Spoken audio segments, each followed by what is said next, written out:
தானியங்களோட இயற்கை சத்தும் சுவையும் மாறாம மாவு அரைக்க பெஸ்ட் ஆனது அல்ட்ராவின் பேட்டன்டட் கோனிக்கல் ஸ்டோன்கள் மட்டும்தான். அல்ட்ரா என்றால் ஆரோக்கியம். ஒரு மகிழ்ச்சியான செய்தி.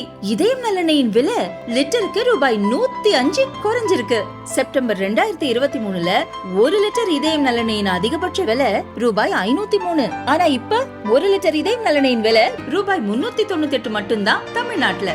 அப்ப இனிமே எல்லாரும் இதயம் நல்லெண்ணெய் வாங்கலாம் இல்ல? வணக்கம். செய்தி சுருக்கம். ரூபாய் 10 கோடியில் முந்திரி வாரியம், வேளாண் பட்ஜெட்டில் அறிவிப்பு. தமிழக சட்டசபையில் பொது பட்ஜெட்டை தொடர்ந்து இன்று வேளாண் பட்ஜெட் தாக்கல் செய்யப்பட்டது. வேளாண் துறை அமைச்சர் எம்.ஆர்.கே. பன்னீர்செல்வம் பட்ஜெட்டை தாக்கல் செய்தார். வேளாண் பட்ஜெட்டை முன்னிட்டு திமுக எம்எல்ஏக்கள் அனைவரும் பச்சை துண்டு அணிந்து சட்டசபை நிகழ்வில் பங்கேற்றனர். முந்திரி உற்பத்தியை அதிகரிக்க முந்திரி வாரியம் அமைக்கப்படும் என அமைச்சர் எம்.ஆர்.கே. பன்னீர்செல்வம் கூறினார். தமிழ்நாடு முந்திரி வாரியம் தமிழ்நாட்டில் அரியலூர், கடலூர், விழுப்புரம், புதுக்கோட்டை மற்றும் தேனி மாவட்டங்களில் முந்திரி அதிகமாக பயிரிடப்படுகிறது. முந்திரி தமிழ்நாட்டில் 2,09,000 ஏக்கரில் பயிரிடப்பட்டு ஆண்டிற்கு 43,460 மெட்ரிக் டன் உற்பத்தி செய்யப்படுகிறது. இந்திய அளவில் தமிழ்நாடு முந்திரி உற்பத்தியில் 4வது இடத்திலும் இருந்தாலும் ஏற்றுமதியில் 2வது இடத்தில் உள்ளது. எனவே முந்திரியின் பரப்பினை உயர்த்தி உற்பத்தியை அதிகரிக்கவும், முந்திரிசார் தொழில் நிறுவனங்களுக்கு ஊக்கமளிக்கவும், முந்திரி தொழிலில் ஈடுபட்டுள்ள தொழிலாளர்களின் நலன்களை பாதுகாக்கவும் ரூபாய் 10 கோடி நிதி ஒதுக்கீட்டில் தமிழ்நாடு முந்திரி வாரியம் ஏற்படுத்தப்படும். இதனால் முந்திரி சாகுபடி செய்யும் உழவர்களும் அதனை சார்ந்த தொழில் செய்யும் கிராமப்புற மக்களும் அதிக அளவில் பயனடைவார்கள். பனை மேம்பாட்டு இயக்கம். நாராய் நாராய் செங்கால் நாராய் பழம்படு பனையின் கிழங்கு பிணர்ந்தன்ன பவள கூர்வாய் சங்கால் நாராய் என நாரை விட தூது பாடலில் பனை பற்றிய குறிப்பு பாங்குற அமைந்துள்ளது. நமது மாநில மரமான பனை மரம் தமிழர்களின் வாழ்க்கையில் முக்கிய பங்கு வகிக்கிறது. பல்லுயிர் பாதுகாப்பு மற்றும் காலநிலை மீள்தன்மைக்கும் உதவும். முக்கியத்துவம் வாய்ந்த பனை மரங்களின் எண்ணிக்கை அதிகரிக்கும் பொருட்டு 4 ஆண்டுகளாக பனை மேம்பாட்டு இயக்கம் செயல்படுத்தப்பட்டு வருகிறது. 2025-26 ஆண்டில் பனை சாகுபடியை ஊக்குவிக்க 10 லட்சம் பனை விதைகள், பனை மதிப்பு கூட்டு பொருட்கள் தயாரிக்கும் கூடங்கள், மதிப்பு கூட்டுதல் பயிற்சி ஆகிய இனங்களுக்கு பனை மேம்பாட்டு இயக்கத்தில் ரூபாய் 1,65,00,000 நிதி ஒதுக்கீடு செய்யப்படும். இதன் மூலம் 20,000 நபர்கள் பயனடைவார்கள். தமிழ்நாட்டில் கடந்த 4 ஆண்டுகளில் இதுவரை வேளாண்மை உழவர்வளத்துறையின் மூலம் 35 வேளாண் விளைபொருட்களுக்கு தனித்துவமான புவிசார் குறியீடு பெற நடவடிக்கை மேற்கொள்ளப்பட்டு சோழவந்தான் வெற்றிலைக்கு புவிசார் குறியீடு பெறப்பட்டுள்ளது. இதன் மகத்துவம் அறிந்து 2025-26 ஆண்டில் நல்லூர் வரகு, வேதாரண்யம் முல்லை, நத்தம் புலி திண்டுக்கல், ஆயக்குடி கொய்யா திண்டுக்கல், கப்பல்பட்டி கரும்பு முருங்கை, கப்பல்பட்டி முருங்கை திண்டுக்கல் ஆகிய 5 வேளாண் விளைபொருட்களுக்கு புவிசார் குறியீடு பெற ரூபாய் 15 லட்சம் ஒதுக்கீடு செய்யப்படும். புதிய கண்டுபிடிப்புகளை ஊக்குவிக்க 1 கோடி நிதி ஒதுக்கீடு. வேளாண் விஞ்ஞானி MS சுவாமிநாதன் பெயரில் வேளாண்மையில் புதிய கண்டுபிடிப்புகளை ஊக்குவிக்கும் திட்டத்துக்கு 1 கோடி ரூபாய் ஒதுக்கப்படும் என வேளாண் துறை அமைச்சர் எம்.ஆர்.கே. பன்னீர்செல்வம் கூறினார். வேளாண்மையில் புதிய கண்டுபிடிப்புகளுக்காக டாக்டர் MS சுவாமிநாதன் ஆராய்ச்சி நிதி, அண்மை காலங்களில் மக்கள் தொகை பெருக்கம், காலநிலை மாற்றம், வேளாண் தொழிலாளர் மற்றும் இயந்திர பற்றாக்குறை, பூச்சி நோய் தாக்குதல், வேளாண் பொருட்களின் நிலையற்ற விலை போன்ற காரணங்களால் வேளாண்மையில் ஏற்படும் சவால்களை எதிர்கொள்ள வேண்டியுள்ளது. இவற்றிற்கு புதுமையான சிந்தனை மற்றும் நவீன ஆராய்ச்சி முறைகளை கொண்டு விரைந்து தீர்வு காண்பது அவசியமானதாகும். எனவே பல்வேறு விதமான முக்கிய சவால்களை வரிசைப்படுத்தி மாணவர்கள் மற்றும் இளைஞர்களுக்கிடையே வேளாண் நிரல் திருவிழா மூலம் தகுதியான தொழில்நுட்பங்களை தேர்வு செய்து அவர்களுக்கு தொழில்நுட்ப ஆலோசனைகள் மற்றும் நிதி உதவி வழங்கப்படும். இதற்கென வேளாண் விஞ்ஞானி டாக்டர் MS சுவாமிநாதன் அவர்களது பெயரில் ஆராய்ச்சி நிதியாக 2025-26 ஆண்டு ரூபாய் 1 கோடி மாநில நிதி ஒதுக்கீடு செய்யப்படும். மக்காச்சோள உற்பத்தியை அதிகரிக்க 40 கோடியில் திட்டம். மக்காச்சோளத்தில் 60 முதல் 70% மாவுச்சத்து உள்ளது. இது எத்தனால் தயாரிக்க முக்கிய மூலப்பொருளாக உள்ளது. மத்திய அரசு எத்தனால் கலப்பு எரிபொருள் திட்டத்தை ஊக்குவித்து வரும் நிலையில் இது போன்ற ரகங்கள் வேளாண் பொருளாதாரத்தை மேம்படுத்த உதவியாக இருக்கும். மக்காச்சோளம் கால்நடை தீவன தயாரிப்பிலும் மிக முக்கிய மூலப்பொருளாக உள்ளது. அதிக புரதம் கொண்ட மக்காச்சோள ரகங்கள் விவசாயிகளிடம் அதிகம் புழக்கத்தில் இல்லை. அதிக உற்பத்தி திறனுடன் கோழி தீவனம், எத்தனால் உற்பத்திக்கு பிரத்யேகமாக மக்காச்சோள ரகங்கள் உருவாக்கப்பட வேண்டும். தமிழகத்தில் மக்காச்சோள பற்றாக்குறை நிலவும் நிலையில் இந்த புதிய ரகங்கள் தொழிற்சாலை தேவைகளையும் பூர்த்தி செய்யும், விவசாயிகளுக்கும் வருவாய் கொடுக்கும். எனவே வேளாண் பட்ஜெட்டில் மக்காச்சோள ரகங்களை உருவாக்கும் செயல் திட்டம் அறிவிக்கப்பட்டு ஆராய்ச்சிக்காக போதிய நிதி ஒதுக்கப்பட வேண்டுமென விவசாயிகள் கோரிக்கை வைத்து இருந்தனர்.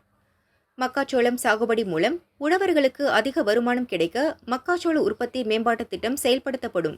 1,87,000 ஏக்கர் பரப்பளவில் 79,000 உழவர்கள் பயனடையும் வகையில் 40 கோடியே 25 லட்சம் நிதி ஒதுக்கீட்டில் செயல்படுத்தப்படும் என வேளாண் பட்ஜெட்டில் அறிவிக்கப்பட்டு உள்ளது. உழவர்களின் தேவைகளை நிறைவேற்றும் புதிய திட்டங்கள் வடிவமைக்கப்பட்டு உழவர் நலம் மேம்படும் வகையில் செயல்படுத்தப்பட உள்ளன. இந்த நிதி அறிக்கை வேளாண் பெருமக்கள் மிடுக்காக நடைபோட்டு மகிழ்ச்சி அடையும் விதமாக புது பொலிவுடன் சிறப்பான திட்டங்களுடன் வடிவமைக்கப்பட்டுள்ளது என்பதை பெருமையுடன் தெரிவித்துக் கொள்கின்றேன். வேளாண்மை துறை முதலமைச்சரின் உழவு நல சேவை மையங்கள். தமிழ்நாட்டில் ஆண்டுதோறும் 4000 வேளாண் பட்டதாரிகளும் 600க்கு மேற்பட்ட வேளாண் பட்டயதாரர்களும் வேளாண் கல்வியை நிறைவு செய்கின்றனர். இவர்களின் படிப்பறிவும் தொழில்நுட்ப திறனும் உழவர்களுக்கு உதவியாக இருந்து வேளாண்மை செழித்திட உதவிடும் வகையில் மக்காச்சோள உற்பத்தி மேம்பாட்டு திட்டம் மானாவாரியிலும் அதிக மகசூல் தந்து உழவர்களுக்கு போதிய வருமானம் கிடைக்க செய்வதில் மக்காச்சோள பயிர் முன்னிலை வகிக்கிறது. தமிழ்நாட்டில் மக்காச்சோளம் 10,13,000 ஏக்கர் பரப்பளவில் சாகுபடி செய்யப்பட்டு 28 லட்சம் மெட்ரிக் டன் உற்பத்தி செய்யப்படுகிறது. மக்காச்சோள சாகுபடி மூலம் உழவர்களுக்கு அதிக வருமானம் கிடைக்க செய்யும் வகையில் மக்காச்சோள உற்பத்தி மேம்பாட்டு திட்டம் 1,87,000 ஏக்கர் பரப்பளவில் 79,000 உழவர்கள் பயனடையும் வகையில் சுமார் 40 கோடியே 27 லட்சம் ஒன்றிய மாநில அரசு நிதி மூலம் ஒதுக்கீட்டில் செயல்படுத்தப்படும். மணல் கொள்ளையும் மதுபான ஊழலும் ஸ்டாலினை வீட்டுக்கு அனுப்பும். இந்தியாவிலேயே அதிகம் கடன் வாங்கும் மாநிலமாக தமிழகம் உள்ளது.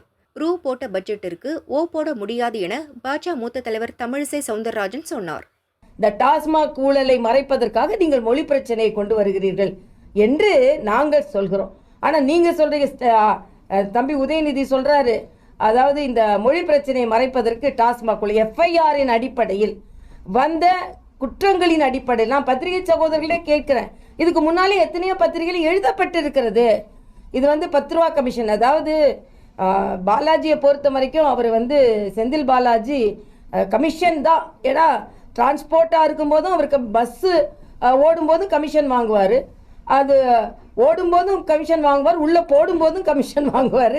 ஆக எல்லாத்துலேயும் கமிஷன் வாங்குகிற ஒரு நபரை வைத்துக்கொண்டு இன்னைக்கு இவர் மிக துணிச்சலாக பேசி கொண்டிருக்காரு. இவரை எதிர்த்து வழக்கு தொடர்ந்ததே இன்னைக்கு முதலமைச்சர் ஸ்டாலின் தான். அதுக்கு என்ன பதில் சொல்ல போகிறார்? ஆக ஜாமீனில் வெளியே குற்றம் இன்னும் குற்றம் நிரூபிக்கப்பட்ட வேண்டிய சூழ்நிலையில் இன்னைக்கு இருந்து கொண்டு இன்னைக்கு எங்களை பற்றி எங்களை குறை சொல்லி கொண்டிருக்கிறார்கள். இன்றைக்கு தமிழக மக்கள், நான் ஏற்கனவே சொன்னேன், இன்று 2026 தேர்தலை எதிர்கொள்ளப் போவது மணல் கொள்ளையும் மது கொள்ளையும் தான். ஆக இந்த இரண்டும் தான் 2026 ஸ்டாலின் அரசை வீட்டிற்கு அனுப்புவதற்கான கொள்ளைகள் நடந்து கொண்டிருக்கிறது என்பதை நாங்கள் வலிமையாக குற்றம் சாட்டுகிறோம். நான் நேற்று வேலூரில் போனேன். ஒரு பத்திரிகை சகோதரர்கள் என்கிட்ட கேட்டாங்க, பட்ஜெட் எப்படி இருக்குது அப்படின்னு கேட்டாங்க. நான் இப்போ வரும்போது பத்திரிகை முழுசாக படித்தேன். நான் நேற்று எல்லாம் படிச்சுட்டு தான் சொன்னேன். ஆனால் எல்லாமே காப்பிங்க. நீங்கள் காப்பி அடிக்கிறது காப்பி அடிச்சுட்டு மற்றதில் மக்களுக்கான நல்ல திட்டங்கள் கொடுக்குறாங்கன்னா 9 லட்சம் கோடியை தாண்டி இன்னைக்கு இந்தியாவிலேயே அதிக கடன் வாங்குகின்ற மாநிலமாக தமிழகம் இருந்து கொண்டிருக்கிறது. ஆக ரூ போட்ட பட்ஜெட்டுக்கு ஓ போட முடியாது என்பதுதான் எனது ஒரே கருத்து. செந்தில் பாலாஜி ஒருவர் போதும் திமுகவை முடிப்பதற்கு. ஆர்பி உதயகுமார் பேச்சு. அதிமுகவில் மீண்டும் செந்தில் பாலாஜியை சேர்த்துக்கொள்ள வேண்டுமென நாங்கள் கூறினோம். எடப்பாடி பழனிசாமி வேண்டாம் என்று சொன்னார். இல்லையென்றால் எங்களையும் சேர்த்து அவர் ஜெயிலுக்கு அனுப்பியிருப்பார் என எதிர்க்கட்சி துணைத் தலைவர் RB உதயகுமார் பேசினார்.